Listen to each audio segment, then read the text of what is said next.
onírúurú àwọn èèyàn ni wọ́n ti ń fi èrò àti ìwòye tí wọ́n ṣọwọ́ lórí fídíò tí arákùnrin funny thinker eléyìí tó gbé jáde ní àná ní àbíjẹta tó gbé jáde tó bẹ̀rẹ̀ sí í jà rìnrìn lórí ẹ̀rọ ayélujára. Kí ni funny thinker wí? Kí ni funny thinker sọ tó bẹ̀rẹ̀ sí í jà rìnrìn lórí ẹ̀rọ ayélujára tó ní kálukú ń sọ tiẹ̀?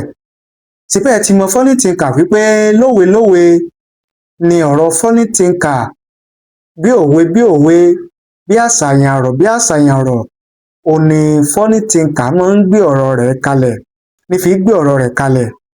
Ọ̀rọ̀ tí funny thinker sọ tó gbé jáde ni ọ̀pọ̀lọpọ̀ àwọn èèyàn kan ni wọ́n ti wá ń bá a tú, ni wọ́n ti bá a là á wípé gbajúgbajà sọ̀rọ̀sọ̀rọ̀ pèdèpèdè agbóhùnsáfẹ́fẹ́ tí ó wà nílẹ̀ Ìbàdàn tó jọ̀wọ́ níbi ilẹ̀ Ìbàdàn tí òun náà ń jáde láti dupò gómìnà nípínlẹ̀ Ọ̀yọ́ nínú ẹgbẹ́ òṣèlú Accord ní ètò ìdìbò tó máa wáyé nípínlẹ̀ Ọ̀yọ́ láti yan gómìnà ní ọdún 2027.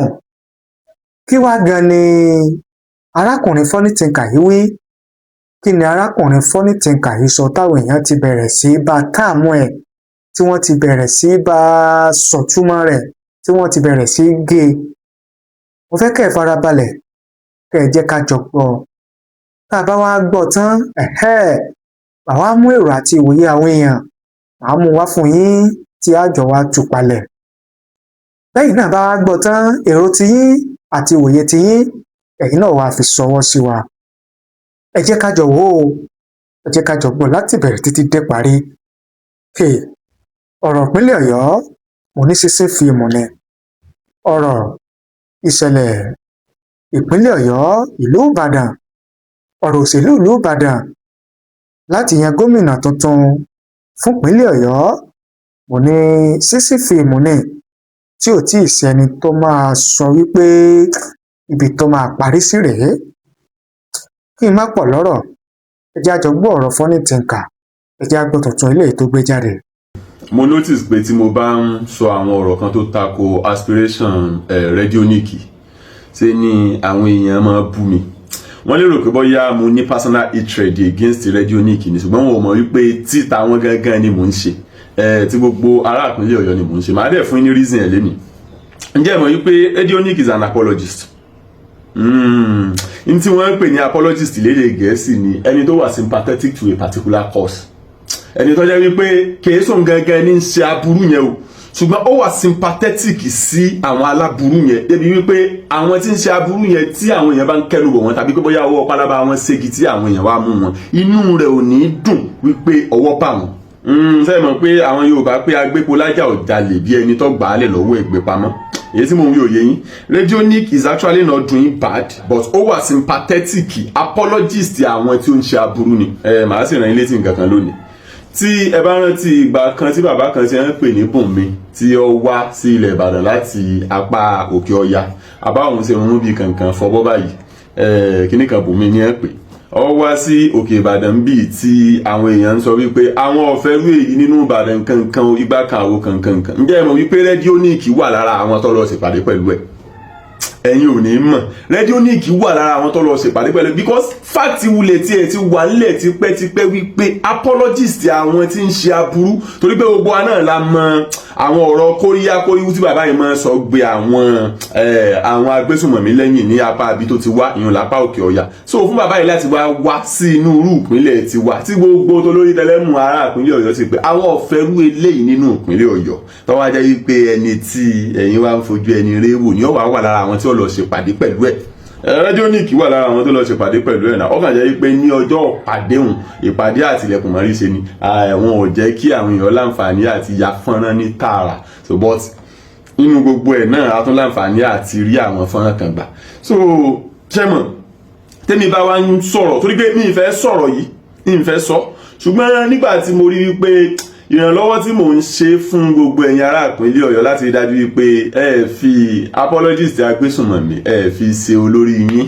Mo ti wá rí pé ẹbí alábàáhùn ti fẹ́ mọ̀ dẹ̀bi àná ẹ̀ èmi ni àwọn èèyàn kàn ń mọ bú lọ́pọ̀ ọgbà àwọn rò pé bóyá mo ní nǹkan kan against ẹni no but because I know him too well àwa mọ̀ dáadáa àti àwọn ìgbésẹ̀ kan tó ń gbé lábẹ́nú nípa àwọn ọ̀rọ̀ tó ní í ṣe pẹ̀lú jíjẹ́ olùfi ojú àánú wo àwọn olubi ẹ̀dá àwọn olubi ẹ̀dá tí wọ́n máa ń fi ẹ̀mí àwọn èèyàn ṣòfò káàkiri àwọn apá ibìkan lókè ọ̀yà. So he's an apologist to them, that is just the fact.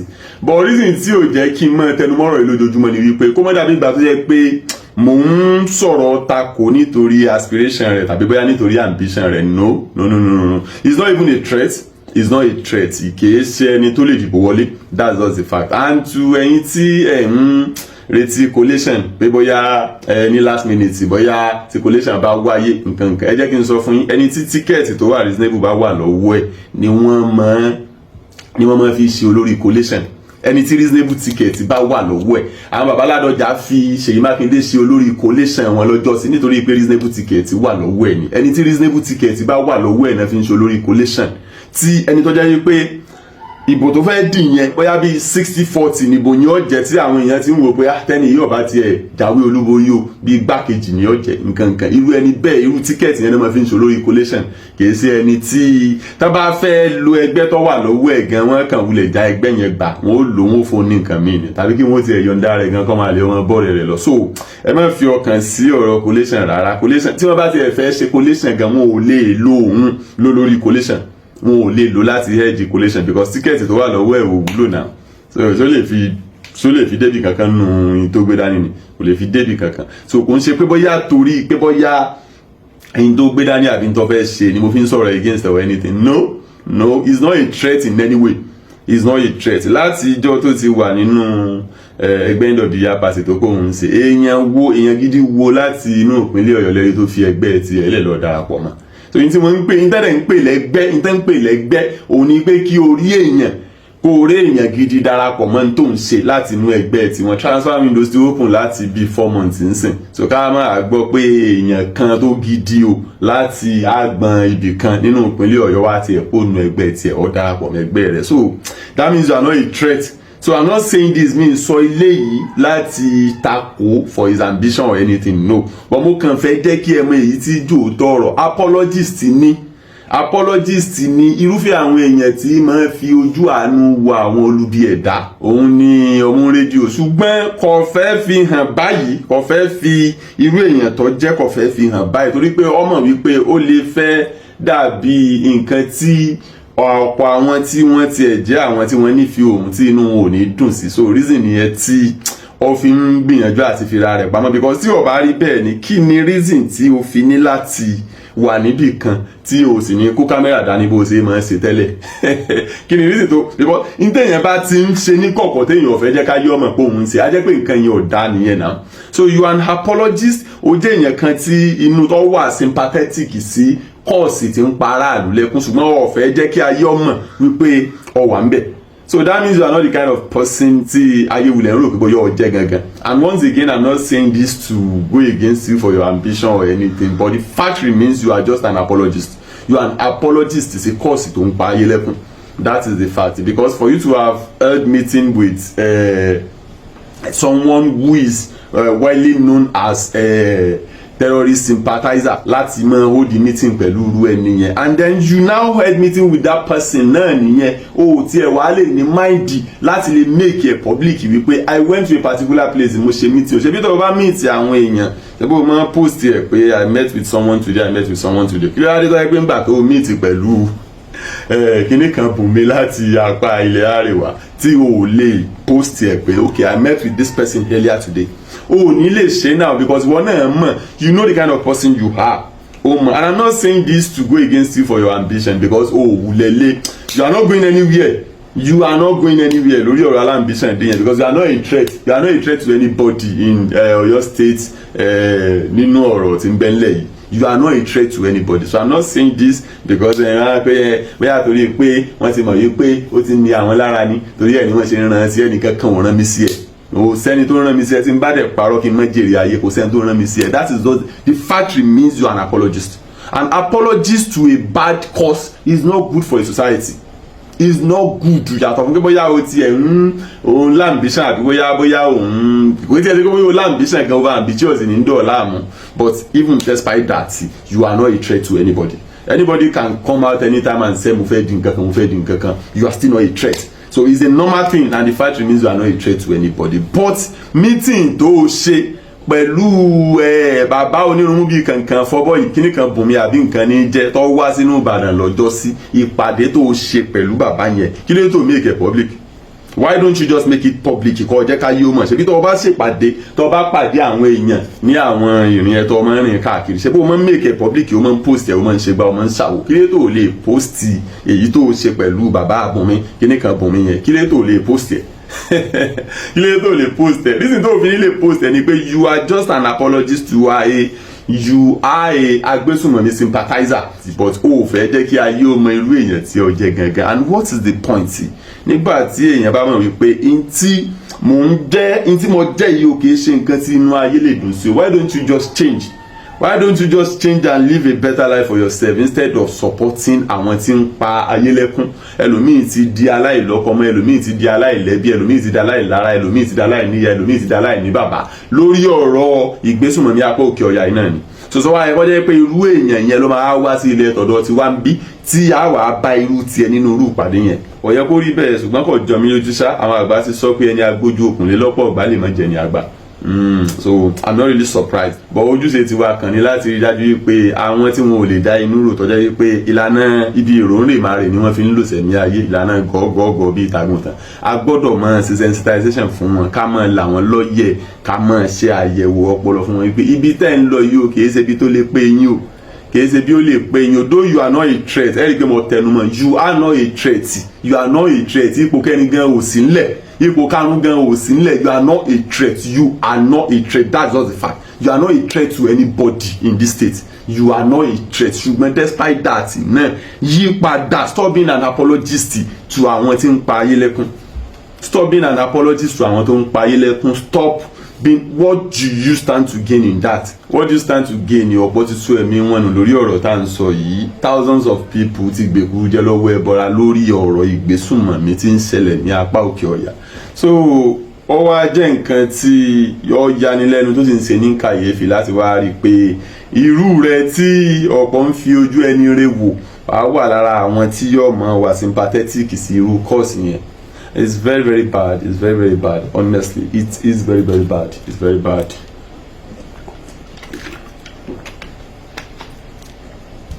It's very bad, though. It's very bad, and you have to change. You have to change. Torí pé nínú gbogbo nǹkan lákọ̀ọ́kọ́ kí nǹkan kan tó wà in existence Ọlọ́run kọ́kọ́ dá wa ká máa gbáyé ni. And then yàtọ̀ fún pé bóyá òfin ìjọba gan against ẹ̀ pé kẹ́nìkan kó gbẹ̀mí ẹnìkankan ní abẹ́ òfin Ọlọ́run gan ẹnìkankan ò gbọ́dọ̀ gbẹ̀mí ẹnìkankan. Òǹkálukú wá láti wá gbáyé tiẹ̀ ni tí àsìkò òǹkálukú báyìí tó láti kúrò nínú ayé tí ọwọ́ agbé ọmọ bá tiẹ̀ lọ. So why are you now being sympathetic to a cause tó ń gba ẹ̀mí ẹlòmíì? Why are you being sympathetic sí cause tó ń dá ẹ̀mí ẹlòmíì légbodò, tó ń sọ ọmọ dáláìní bàbá, tó ń sọ ọkọ dáláìláyà, tí ń sọ ìyàwó náà di aláìlọ́kọ mọ́, so tó kàn ń da lérú, tó ń ba ayé jẹ́, tí ń fọ̀run ṣe jẹ́. Cause yẹn is a very dangerous cause. So ẹ máa ń láti yí padà.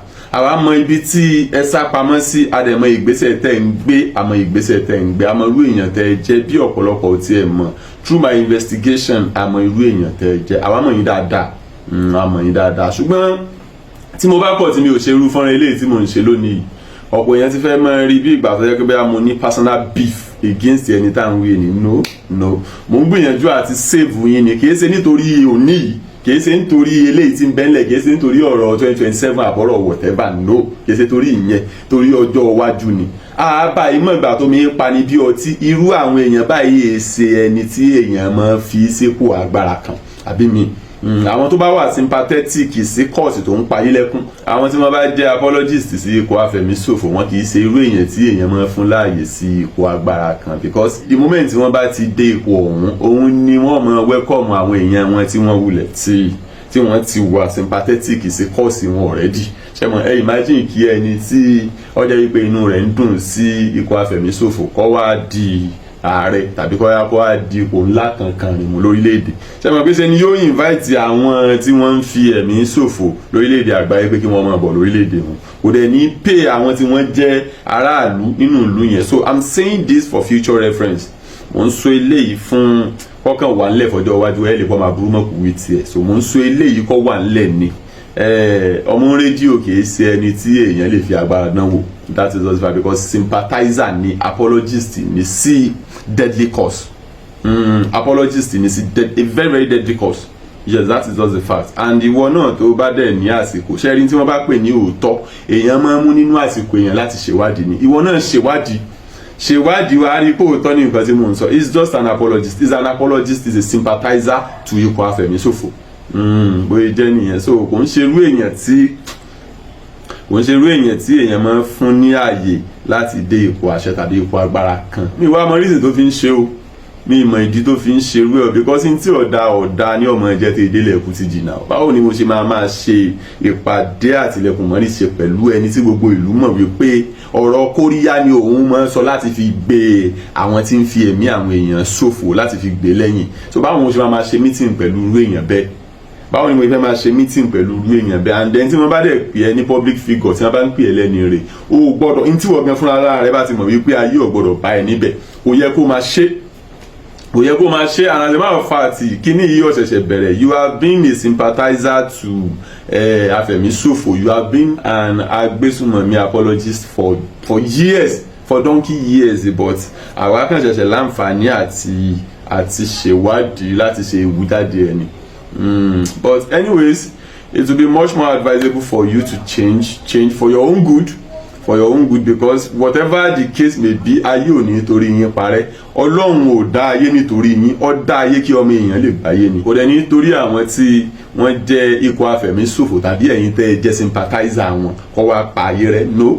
So ẹ lọ yí padà ẹ change ẹ ní láti change o torí òní kọ́ torí ọ̀la ni o and then fún ẹ̀yin tí ẹ ń tẹ̀lé wọn náà tí ẹ nírò yìí tọ́jà yìí pé gbogbo nǹkan ti yín ibi èrò ń rìn máa rè ní ìròrí tí yín kọ̀tayọ tí wọ́n bá sọ sí yín lẹ́nu pé kẹ́ ẹ sọ jáde ṣé bí kọ́ mọ́ bá àdìjà lọ́lọ́run ṣe dá láàká ìfọ̀nkálukú.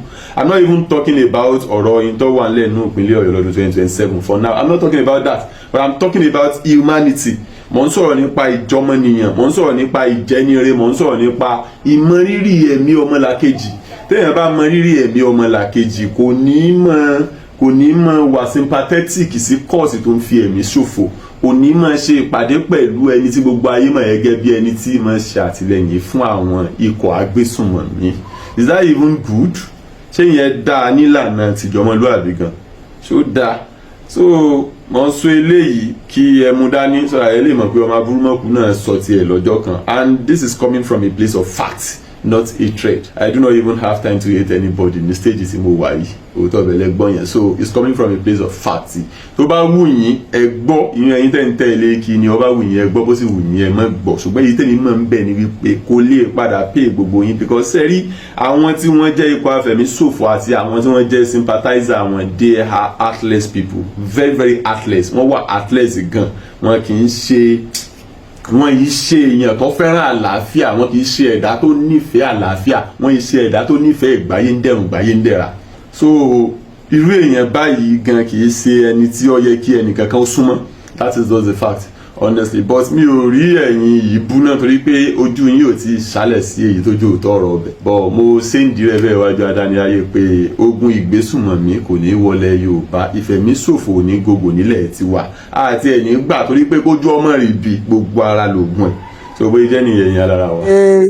mo lérò pé ẹ̀yin náà ti gbọ́ ẹ̀yin náà ti rí gẹ́gẹ́ bí funny thinker bó ṣe ń fi òwe sọ̀rọ̀ ó ṣe ń sọ̀rọ̀ tòwetòwe ẹ wá jẹ́ ká wo èrò àti ìwòye àwọn èèyàn tí wọ́n ti rí fídíò yẹn tí wọ́n ti gbọ́.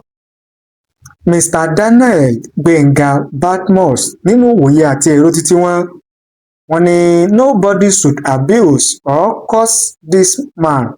What we need to do is findings whether it's true or not because from nonsense there is sense. Àmọ́ Samson wọ́n ní I swear Sunny Thinker is saying the truth Adébáyọ̀ Lukman Ọláníyì àwọn ní please let us know who is Radionic gan. Àyìnlá Awal wọ́n ní this guy is talking sense, we are weak in braining to reasoning. I saw the picture of Afin waiting with Gumi. Ọlárẹ̀wájú Olóyèdé àwọn ní wèrè we understand the game plan. Àdìsá Rasheed àwọn ní kò ní ṣe kinní kan fún ẹ. I know you are at Yemetu when you are mentally unstable. Alexander Stephen àwọn ní an apologist to evildoer is also an evildoer. Pópóọlá Yusuf àwọn ní kókó ìgbìyànjú láti dé ibi tí Oríyọmí ti dé náà kí o tó máa kọ́kọ́ gbìyànjú láti dé ibi tí Oríyọmí ti dé náà kí o tó máa sọ̀rọ̀. Bákàrè Ọládẹni wọ́n ní which one do you mean, coalition or collation? Festus Akinloye wọ́n ní why you no mention the name? James Adeyemo wọ́n ní so Radionic did meeting with Bumi. If this is true it won't be funny o. Ajibade Toheeb Ọlálékan wọ́n ní Radionic bíi ti báwo náà, I just dey laugh. Let us know what you mean and who are referring to. Akorede Abdullah wọ́n ní when we report your account if they burn you well mention name. Adédayọ̀ Adéjùmọ̀ wọ́n ní you said you cannot support any politician without money. You are free to do that. Focus and campaign for your choice, but stop talking evil of other contestants. That is not politics. Tell us what your candidate plans to do for people. It may lead to a political crisis. Let us try to be matured and let our conscience guide us. Zaccheaus Adesina wọ́n ní funny thinker is like when Governor Fayose is talking about a cause they can't talk without saying kudos bro.